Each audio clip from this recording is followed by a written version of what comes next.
तो साथियों और भी साथी मौजूद हैं। बामसेफ के राष्ट्रीय उपाध्यक्ष आदरणीय चौधरी सुरेश द्रविड़ जी हमारे साथ मौजूद हैं। पूछेंगे जी द्रविड़ जी नमस्कार। बामसेफ के राष्ट्रीय उपाध्यक्ष हो, किन किन मुद्दों पर बामसेफ ने चर्चा की, भविष्य की क्या रूपरेखा क्या? देखिए, बामसेफ संगठन संविधान के प्रति जो है उस मुद्दे पर हमने बात की। संविधान का जो मुद्दा है, हम चाहते हैं कि इस देश की जो संवैधानिक संस्थाएं या संवैधानिक पदों पर जो भी लोग विराजमान हैं वो जनता के प्रति, देश के प्रति, संविधान के प्रति जवाब दे रहे हैं। यही इन्हीं मुद्दों को लेकर के हम 2018 से दिसंबर 2018 से भारतीय संविधान सम्मान सुरक्षा संवर्धन राष्ट्रव्यापी महाजनजागरण अभियान चला रही हैं कि भारत के संविधान का सम्मान करो, उसकी सुरक्षा करो, उसका संवर्धन करो, उसको पूर्ण रूप से लागू करो और उसके प्रति पूर्ण रूप से जवाब दे रहे हैं। इन मुद्दों को लेकर नहीं सर, आज जो 2 दिन की चर्चा हुई, 2 दिन चिंतन हुआ, पुरानी जो योजनाएं थी उनका इम्प्लीमेंटेशन कैसे हुआ और वर्तमान में जो चल रहा है देश में उन पे क्या कहते हैं आप, और भविष्य की बामसेफ की योजना क्या है, क्या बामसेफ करना चाहिए? देखिए, बामसेफ तो एक गैर राजनीतिक, गैर धार्मिक, गैर संघर्षात्मक, गैर कल्याणात्मक संगठन है। हम लोगों को संविधान के मुद्दे को लेकर के जागरूक करते हैं और संवैधानिक संस्थाएं जो भी देश के लोग हैं वो सारे संविधान के प्रति मतलब जिम्मेवार बने, हर आदमी संविधान का आचरण करे। तो इन मुद्दों पर और इन मुद्दों को ध्यान में रखते हुए हमने सामाजिक लोकतंत्र की पुकार, संविधान केंद्रित राजनीति बने लोक सरोकार, इस मुद्दे पर हमने आज बातचीत की है।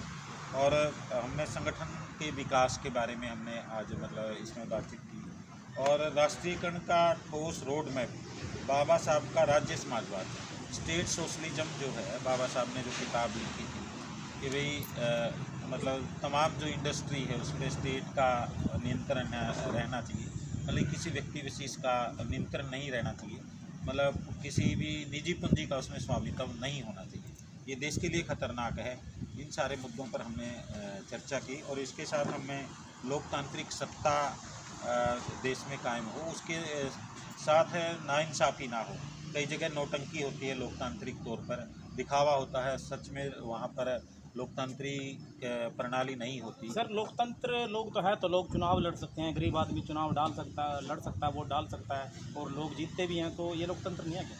देखिए, केवल चुनाव लड़ना, वोट डालना, इसी को आप लोकतंत्र नहीं कहते। लोकतंत्र जो है उसको आपका वोट की प्रक्रिया किस तरीके से आप प्रभावित करते हैं, आपके पास कितना पैसा है, कितने टीवी चैनल वाले हैं, वो किस तरीके से उसको प्रचार प्रसार करते हैं, वो कितने पम्पलेट पोस्टर लगाता है।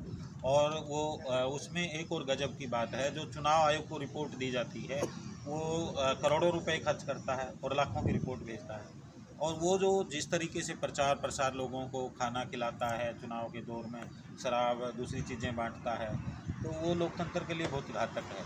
और लोकतंत्र केवल इसी से नहीं चुनाव, जो मौजूदा सरकार है, पूर्व की सरकारें थी, लोकतंत्र के प्रति जो जागरूकता अभियान चलाना चाहिए था, देश के लोगों को जागरूक करना चाहिए था, देश के लोग जिम्मेवार होते, जागरूक होते, हर आदमी, और बिना किसी भेदभाव के पक्ष विपक्ष, जैसे अभी पक्ष है जो सत्ता पक्ष, वो विपक्ष की भी बात सुनता। लेकिन इस देश में आप देखेंगे वो क्या नाम है, अगर कोई विपक्ष का कोई आदमी कोई आवाज़ उठाता है उसको के बेइज्जत किया जाता उल्टा।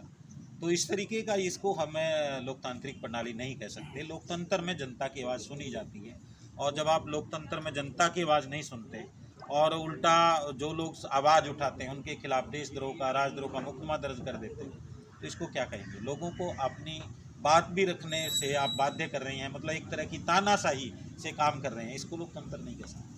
सर हमारे जो देश के उपराष्ट्रपति हैं अचानक ही बिना किसी कारण के इस्तीफा दे दिए, उसके बाद 50 दिन से लगभग वो गायब रहे, नज़रबंद रहे, क्या कहना चाहेंगे इस पर? क्या देखिए, इसका तो मुझे लगता है कि हमारे जो पूर्व राष्ट्रपति हैं वही इसका जवाब दे सकते हैं उसके बारे में। लेकिन जो हुआ निश्चित तौर पर चिंतनीय है देश के लिए, और उनके साथ क्या हुआ, कैसा उन्होंने फील किया, वो तो उसका जवाब दे। नहीं सर, मीडिया में ऐसी खबरें हैं कि बेइज्जत करके बेदखल किया एक तरह से ज़बरदस्ती। वो एक माहौल ऐसा दिखाया है, ऐसा दिखा भी है, तो और बीच में छोड़ के जाना तो निश्चित तौर पर है, कहीं ना कहीं कुछ दिक्कत तो है और वो जनता उसको महसूस भी कर रही है।